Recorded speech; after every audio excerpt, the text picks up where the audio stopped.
Greetings, Special Warfare Training Wing teammates, active duty, civilian, Guard Reserve, and contractors.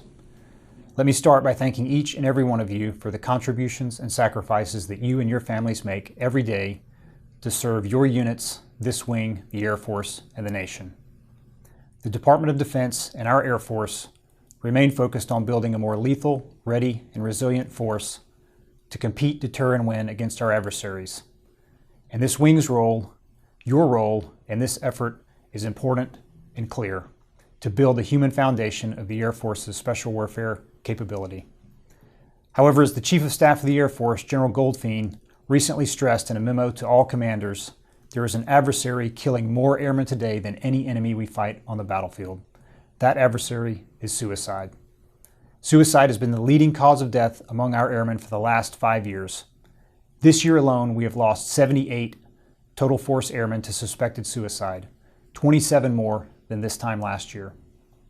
The Chief has asked us to consider how so many airmen transition from extreme hopefulness as they enter the Air Force to extreme hopelessness at some point thereafter that can lead them to contemplate suicide. I would ask each of you to consider this question and ask yourselves what you can do as a leader and a teammate to address the causes of hopelessness and help those teammates who are struggling. Statistically, right now, someone on our team is contemplating suicide as a potential solution to whatever problems they are facing. What are you doing to save that teammate's life? In an effort to address this serious issue, the Chief has directed an Air Force-wide Resiliency Tactical Pause to be executed by all units prior to 15 September. The purpose of this tactical pause is to strengthen airman connectedness, reinforce support to his #1 focus area, the squadron, eliminate barriers and stigmas to care, and collect tactical level feedback to improve support to our airmen and families. In support of this effort, I have directed commanders across the Special Warfare Training Wing to make 100% contact with all assigned military and civilian personnel, both permanent party and trainees, and engage in small group resilience discussions in accordance with the Chief's direction. I have given commanders broad discretion on how best to meet the intent and end state of this mission.